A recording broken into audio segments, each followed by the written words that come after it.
This is a terrific question that I have been interested in for a very long time. My first interest in this particular question about the accurate preservation of the Gospels started out when I was a student at Moody Bible Institute. At Moody Bible Institute, I believed, as did my professors, that the Bible is without error in the autographs. In other words, the originals of the New Testament did not have mistakes in them, even if subsequent copies of the New Testament may have mistakes in them. The problem is, we don't have the originals of the New Testament. What we have are thousands of copies of the New Testament that were made, in most cases, centuries later. We don't have the originals.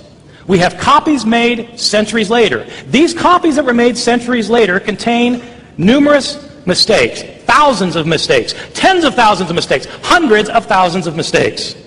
This was a problem for me at Moody Bible Institute, and I decided that I wanted to learn more about the Greek manuscripts of the New Testament. I went to Princeton Theological Seminary to study with the foremost scholar in the field, Bruce Metzger. I devoted years of my life to this study. This has been the core of my research for the past 30 years. At some point, I came to the realization that my belief in the inerrancy of the autographs didn't make sense.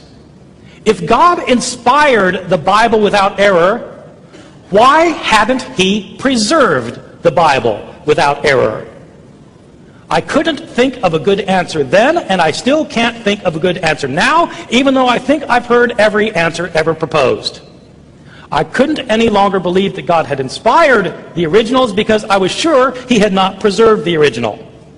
Let me tell you now what I think about this entire situation, which is that we cannot know whether the Gospels have been preserved accurately through the ages, and I'm going to try and illustrate with you by explaining how it worked. Take the Gospel of Mark. Whenever Mark was written, say it was written in the year 65 or in the year 70, in the city of Rome, say, I don't know where it was made. Whoever wrote Mark put it in circulation, and somebody copied the Gospel of Mark. Then somebody copied that copy, and somebody copied the copy of the copy, then somebody copied the copy of the copy of the copy of the copy. And we don't have any of those copies. Everybody who copied the text made mistakes. Our first surviving copy of Mark probably dates to around the year 220 AD. That is, 150 years after Mark was first produced. Our first complete copy of Mark comes from the year 350, about 280 years after Mark.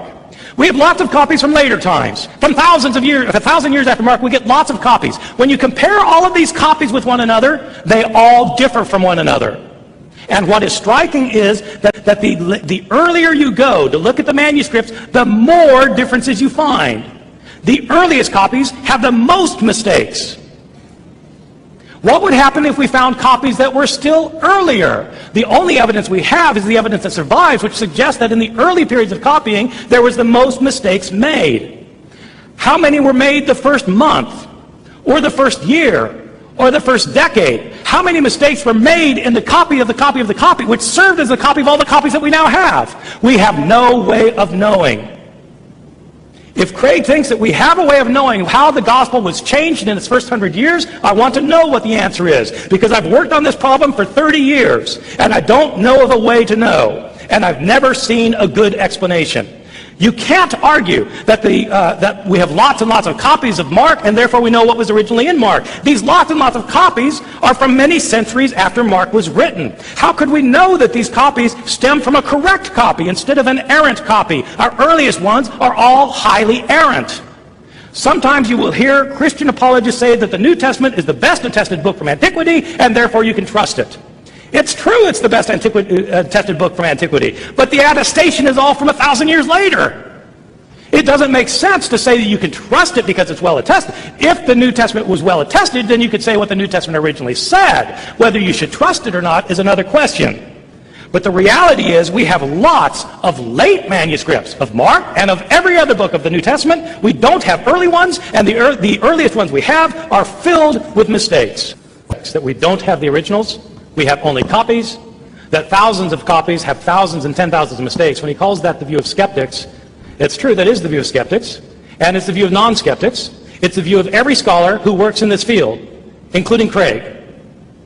Everybody agrees. We don't have the originals, we have thousands of copies, and the thousands of copies have tens, if not hundreds of thousands of differences among them. Are any of these differences important, or are they all fluff? Did Jesus say, "Let the one who is without sin be the first to cast a stone at her"? It's a wonderful and familiar saying of Jesus, but it's based on a scribal variation that is an error. It was not originally in the New Testament Gospels, as Craig has just told us. Did Jesus say, "Neither do I condemn you, go and sin no more"? Well, does it matter whether Jesus said it or not? Turns out it's only in a textual variant. It was not in the original New Testament. Did Jesus say, "Go into all the world and preach the gospel to the whole creation. He who believes in me and is baptized will be saved, but he who does not will be condemned"? It's found only in a textual variant. These are the signs that will accompany those who believe. In my name they will cast out demons. They will speak in new tongues. They will pick up serpents. And if they drink any deadly thing, it will not hurt them. They will lay their hands on the sick and they will recover. Does it matter if Jesus said it? It certainly matters to the Christian groups in the Appalachian Mountains who practice snake handling as part of their worship services. Did Jesus give the entire Lord's Prayer or just half of it, as in Luke? Does it matter? It depends on which manuscript you read. Or do other textual variants matter? Does it matter whether the doctrine of the Trinity is explicitly taught in the New Testament? The only verse that comes close to teaching it directly is 1 John chapter 5, verses 7 and 8. There are three that bear witness in heaven, the Father, the Word, and the Spirit, and these three are one. Does it matter if that's in the New Testament? Does it matter whether the Gospel of John ever calls Jesus the unique God or not? It's based on a textual variant. Does it matter whether the Gospel of Luke teaches a doctrine of atonement or not? The view that Jesus died for the sake of others. It depends on a textual variant. Does it matter if Jesus was in such agony before his arrest that he sweat blood? It's found in only a single textual variant of the Gospel of Luke. Does it matter that entire words, lines, paragraphs, and pages were left out by some scribes? Does it matter that there are numerous places in the New Testament where scholars cannot decide what the original text said? Does it matter that there are some places where we will never know what the original author said? Does that matter or not? Many evangelical scholars claim that it doesn't matter. But I don't believe them because these scholars devote their lives to studying the Greek manuscripts. Why would they do that if it doesn't matter?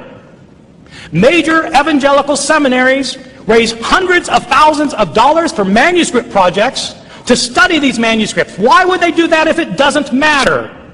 It does matter. Is the Bible a trustworthy, reliable guide? If so, what if we don't know what it originally said?